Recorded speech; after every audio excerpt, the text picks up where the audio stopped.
Okay, since we're talking about number 4, we're looking at what it says. It says, answer the following questions given the table of values below. So here's our table. So we're going to take this table and we're going to say, A, what's our domain? Well, we know from our notes that domain is going to be the X value. So all it wants us to do is list our domain. Oh, this marker is horrible. Is the domain, so -3, 0, 6. Because remember, we do not repeat values in set notation. And this is your set notation. Because this is discrete because they don't give us an equation. Okay, so now we are looking at B.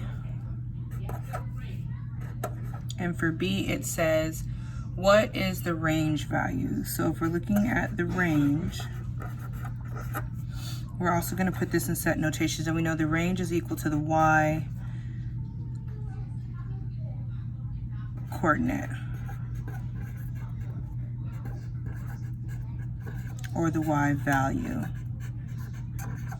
Since that's the case, when we look at our number 4, we see that our y values are going to be 2, 1, -2, and 8. Do you want to get used to writing them in numerical order? Yes, you can, but for this one, I'm not going to insist on it. You just need to be able to write it. So then it asks me, is this a relation or a function? So for C, is it a function? Well, a function states that every input has exactly one output. Well, we know that this input of -3 shows here that it also shows up again. So when you put a -3, 2 comes out, and when you put a -3, -2 comes out. So this one is not a function. It is just a relation.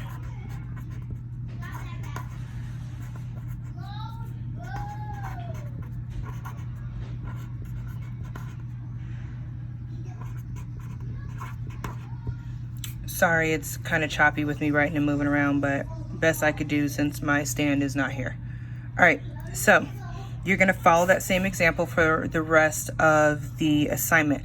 I'm gonna post one where I show how to get the answer from one of the ones that has an equation on it.